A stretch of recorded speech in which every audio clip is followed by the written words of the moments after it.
Back at it. One thing I've noticed about this engine is that it is ridiculously heavy for its size.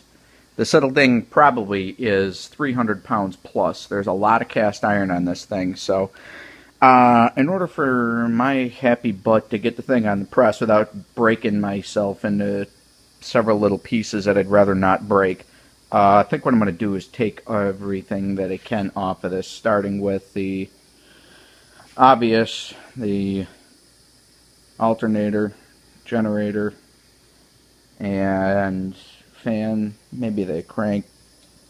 Let's see what else we could do. I really don't want to start pulling this off because there's a plate here that holds the gear train in there, and I'd rather not do that if possible, but I may not have a choice here. But just going to get a look here for posterity purposes because I'm going to forget all this before I put this thing back together. Here's my governor linkage. It's my governor over there. Hello, governor. There it is. Okay. Yeah, it looks like I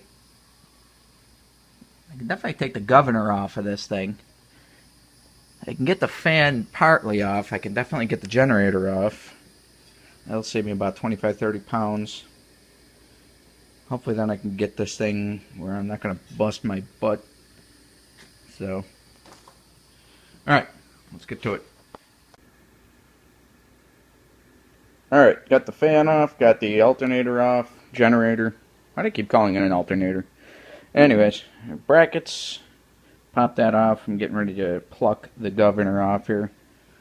And just a matter of good practice, what I have taken to doing is anytime I take anything off, I will put the bolts right back into the threaded hole.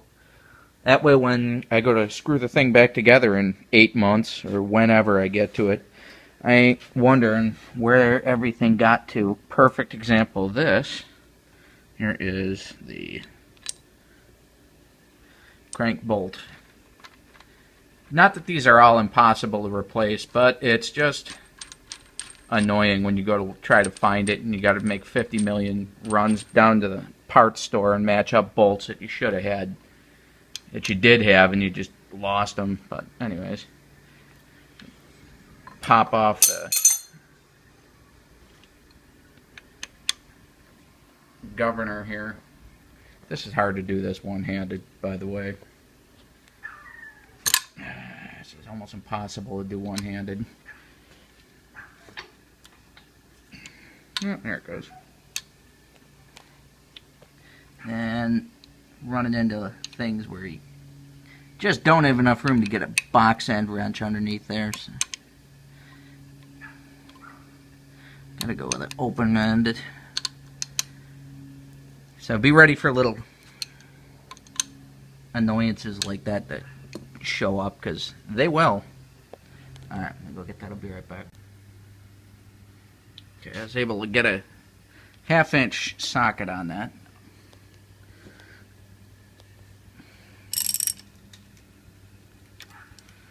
Apparently the box end wrench is a little bit thicker, but you get the idea. You're just gonna have to fart around with it trying to find the right thing every now and then, but keep at it.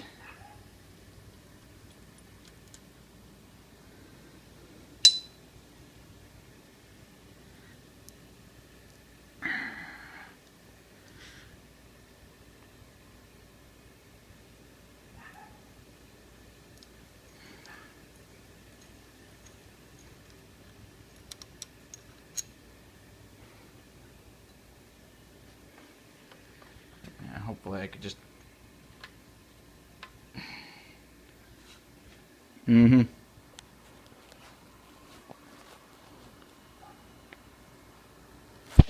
Yeah. I need to get a stand. It's a real pain in the ass to hold this camera and do this.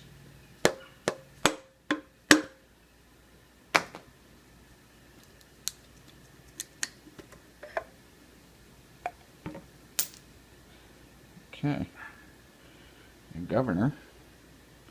Now we can take that whole front cover off and I'm hesitating to do that because I just know there's going to be a bunch of shims and bearings and everything holding these gears on. If I drop them, I'm going to be up the proverbial creek if I chip on.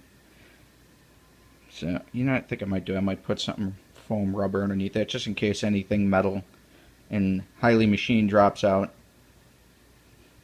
Alright, let me do that. Got all the bolts out of the front gear train cover.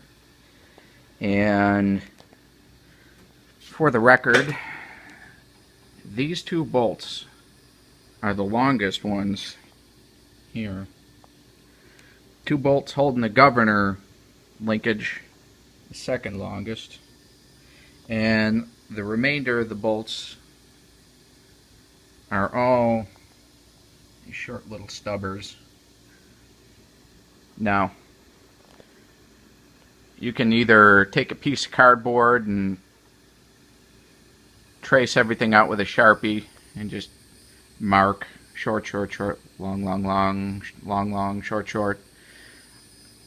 And keep track of them. That way you can number them 1, 2, 3, 4, 5, etc., etc. However you want to do it, just to keep it straight. But the easiest way that I've done this is you take something apart, then you thread the bolts back in, and that way you A, know where they are, B, you've got them in the right sequence, and C, you don't have to worry about them getting scattered to the four winds. If you draw it down in a notebook or a piece of paper or take a piece of cardboard and punch them through the cardboard, that doesn't disappear on you, which does happen. Longer it sits around, the more likelihood things are to grow legs and walk off on you, and that's just more crap you gotta figure out when you go to put it back together.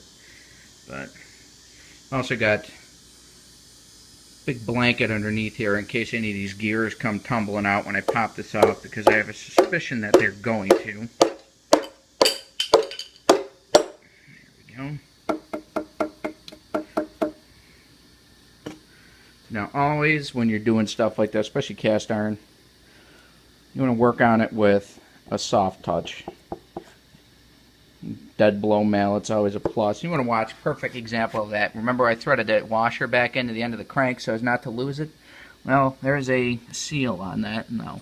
I'm not overly concerned about the seal because I'm going to replace it. You can see the puke sprayed out from around it anyhow. It's been in there for, God, 40 years, so it's a little tired anyhow. But why do that if you don't have to? And here's our gear train. Okay.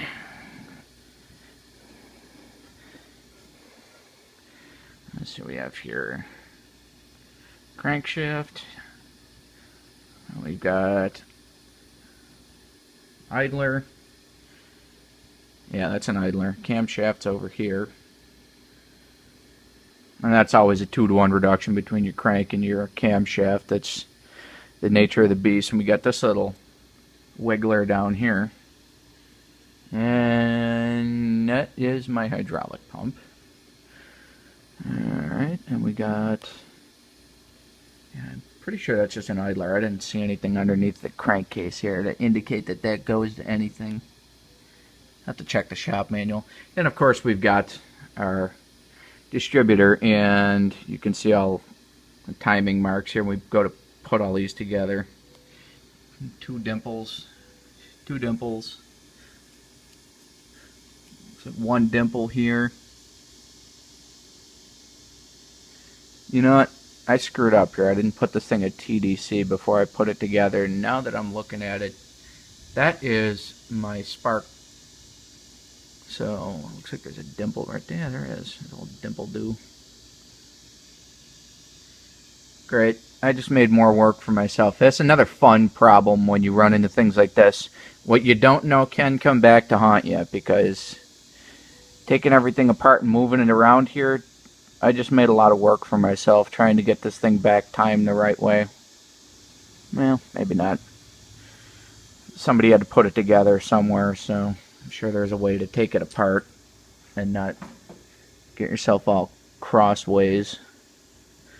But before I do anything else, I think I'm going to put this thing back together because nothing has moved as of yet. And get it back to top dead center so I can take it and look at how my little dots line up.